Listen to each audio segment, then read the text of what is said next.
আমার বস একজন নাস্তিক। যদি এই প্রশ্নের উত্তর পান তবে হয়তো ইসলাম গ্রহণ মাশাআল্লাহ। করবেন। কেন কোরআনে এআই সম্পর্কে কিছু বলা হয়নি? কারণ এখন এআই খুব বিপজ্জনক হয়ে গেছে। আমি এআই সম্পর্কে জানতাম না। এআই এর কথা বলা হয়নি কেন? কোরআনে এটা কেন থাকা উচিত?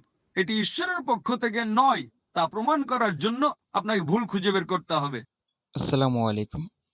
মূলত কথা হচ্ছে আজকের টপিক হচ্ছে যে ইসলাম ধর্মে বা কোরআন শরীফে কেন এআই সম্পর্কে বলা হয়নি বা এর বিষয়ে কেন উল্লেখ নাই এই নিয়েই বিশাল তর্ক। তো মূলত কি হয়েছিল ঘটনাটি বা কেন এআই নেই বা কেন থাকা উচিত এ নিয়ে মন্তব্য ওই বোনের। যদি সঠিক জবাব পায় তাহলে সে মুসলিম গ্রহণ করবে, তার বস এবং কি সেও মুসলিম গ্রহণ করবে। তো চলুন কথা না বাড়িয়ে চলে যাই আমরা মূল টপিকে এবং কি আলোচনাটা কি হলো গুরুত্বপূর্ণভাবে দেখবেন। কোনো প্রকার ভিডিওটা টানাটানি করবেন না, সম্পূর্ণভাবে দেখার অনুরোধ রইল। তাহলেই বিষয়টা ক্লিয়ারভাবে বুঝতে পারবেন। ধন্যবাদ। চলুন ভিডিওতে।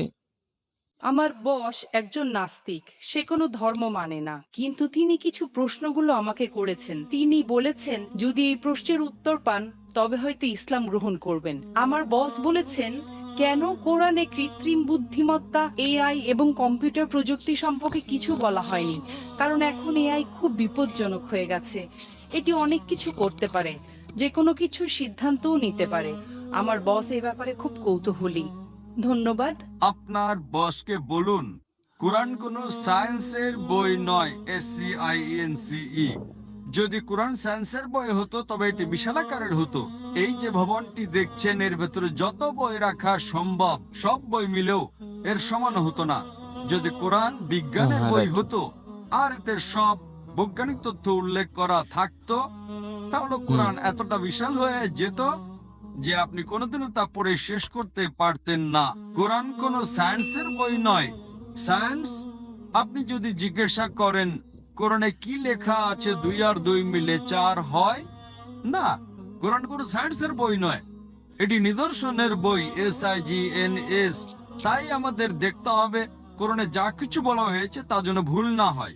যদি আপনি মনে করেন যে কোরআনের সবকিছুই উল্লেখ থাকা উচিত, তাহলে ভাবুন তো বিজ্ঞানে কত হাজার হাজার PhD আছে। Doctor, engineer, heart specialist, brain specialist, এই সব কিছু যদি কোরআনে লেখা হতো আর আপনি তা পড়া শুরু করতেন, তাহলে আপনার পুরো জীবনেও তা শেষ করতে পারতেন না। ঠিক না বেঠিক? সুতরাং কোরআনে বিজ্ঞানের সবকিছু উল্লেখ নেই, দয়া করে ভুল বুঝবেন না। কিন্তু কোরআনে যা কিছু বলা হয়েছে তার কোনোটাই ভুল নয়। সম্পূর্ণ যদি ভিডিওটা কোরআনে মনোযোগ এমন কোনো সহকারে শুনুন। বৈজ্ঞানিক তত্ত্ব থাকে যা ভুল প্রমাণিত হয়, তবে তা আল্লাহর পক্ষ থেকে হতে পারে না। আর যদি কোরআনে এমন কিছু বলা হয় যা বিজ্ঞান অনেক পরে, 200 বা 400 বছর পরে আবিষ্কার করেছে, তাহলে সেটাই মুজিজা। তাহলে প্রশ্ন হলো কোরআনে এআই এর কথা বলা হয়নি কেন? কোরআনে এটা কেন থাকা কোরআনে কেন উচিত? এ থাকা উচিত? কোরআন কোনো বিজ্ঞানের বই নয়, কিন্তু আল্লাহ জানেন ভবিষ্যতে কি আসতে চলেছে। আমি আপনাকে ব্যাখ্যা করছি। 1 নম্বর, মানুষ আমাকে প্রায় জিজ্ঞাসা করত যে ইসলামী শরিয়া অনুযায়ী যদি আপনার কাছে ভিডিও রেকর্ডিং থাকে, যদি কোনো ভিডিও রেকর্ডিং থাকে যে কেউ চুরি করেছে, ইসলাম অনুযায়ী সেটা প্রমাণ নয়। এটাকে প্রাথমিক প্রমাণ হিসেবে ধরা হয় না, এটা দ্বিতীয় প্রমাণ। 10 বছর বা 20 বছর আগে যে কোনো সাধারণ আদালতে যদি আপনি সিসিটিভি ফুটেজ দেখাতেন আর তাতে চোর ধরা পড়তো, যে কেউ চুরি করছে, সেটাই যথেষ্ট ছিল। কিন্তু ইসলামে তা নয়। ইসলামের চোখের সাক্ষী প্রয়োজন। তখন মানুষ অবাক হয়ে বলতো এটা কেমন ধর্ম? কোনটা বেশি নির্ভরযোগ্য, প্রত্যক্ষদর্শী নাকি ভিডিও রেকর্ডিং? বাস্তবে দেখাটা কোনটা ভালো, ভিডিও ভিডিও ফুটেজ রেকর্ডিং নেই। ঠিক না ভুল? আপনার বসকে জিজ্ঞাসা করুন। সুতরাং 20 বছর আগে যদি আপনার কাছে ভিডিও রেকর্ডিং থাকতো, তবে তা ইসলামের চেয়ে সুবিধাজনক না। প্রত্যক্ষদর্শী হলো প্রাথমিক প্রমাণ। ভিডিও রেকর্ডিং গ্রহণযোগ্য ছিল না। আজ যে যখন কোনো ব্যক্তির ভিডিও কৃত্রিম তৈরি করা বুদ্ধিমত্তা যাবে। এসেছে, আপনি সহজেই আপনার ডাকাতের একটা ভিডিও তৈরি করতে পারেন। সুতরাং আজ এখন মানুষ জেগে উঠেছে। আজ এটি প্রাথমিক প্রমাণ নয়। তাই ইসলাম অনেক উন্নত। আল্লাহ জানতেন এআই আসতে চলেছে। আপনার বস জানতেন না, আপনি জানতেন না, আমিও জানতাম না, কিন্তু আমি বিশ্বাস করতাম। আমি বলেছিলাম না ইসলাম সঠিক, হয়তো আগামীকাল কিছু ঘটবে। আমি এআই সম্পর্কে জানতাম না, কিন্তু 15 বছর আগে আমার উত্তর ছিল শরিয়া সঠিক। আমরা জানি না আগামীকাল এমন কিছু ঘটবে যে ভিডিও ধন্যবাদ। রেকর্ডিং যথেষ্ট প্রমাণ হবে না। এটাই ছিল আমার উত্তর, এবং আজ আমার উত্তর সঠিক।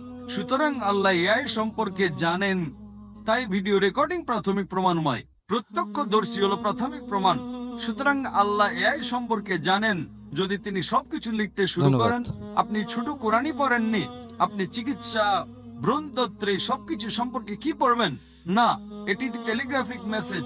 সুতরাং এটি ঈশ্বরের পক্ষ থেকে নয়, তা প্রমাণ করার জন্য আপনাকে ভুল খুঁজে বের করতে হবে। কিন্তু এটি ঈশ্বরের পক্ষ থেকে, তা প্রমাণ করার জন্য আপনাকে এমন জিনিসের কথা বলতে হবে যা মানুষ জানতো না। আপনি কি বুঝতে পারছেন? একেই বলে অলৌকিকতা। কিন্তু এখানে সবকিছু উল্লেখ করা হয়নি। আশা করি এটি উত্তরটি পেয়েছেন। ধন্যবাদ। তো আশা করি বুঝতে পারছেন, বিষয়টা হচ্ছে এমন যে বর্তমান এআই দিয়ে কিন্তু যে কোনো বিশ্বের মানুষের হোক, সে প্রধানমন্ত্রী হোক, সে পুলিশ বা যে কোনো ডিফেন্সের হোক বা কোনো রাজনীতিবিদ হোক, সব মানুষেরই কিন্তু এআই এখন ভিডিও বানায় দিবে। তো সেই ক্ষেত্রে আসলে কিন্তু এআই বিষয়টা আসলে আপনার চোখে বা আপনার ধারণা মতে কেমন?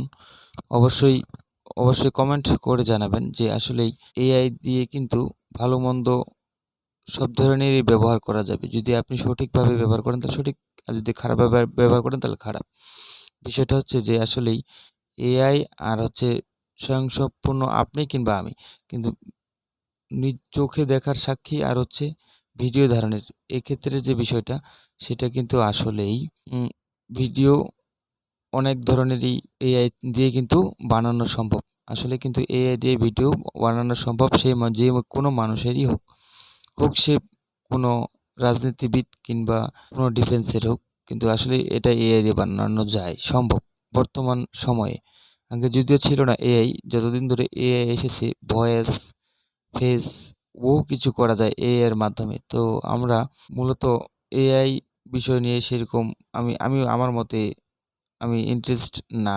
তবে আল্লাহর দেখানো যে পথ আমরা চেষ্টা করব সে পথে চলার। এতে আপনার মতামত কি অবশ্যই কমেন্ট বক্সে জানাবেন। মূলত আমার এই ইসলামিক প্রচারের চ্যানেলটি সাবস্ক্রাইব করে নোটিফিকেশন অন করে দিয়ে সাথে থাকবেন, এবং কি নিত্য নতুন ভিডিও পেতে সাথে থাকুন, সাথে রাখুন। ধন্যবাদ। আবার দেখা হবে কোনো এক নতুন ভিডিওতে। আবারও এক কথা বলতেছি, এআই কিন্তু বর্তমান সমাজে মানুষ ভালো কাজেও ব্যবহার করে, খারাপ কাজেও ব্যবহার করে।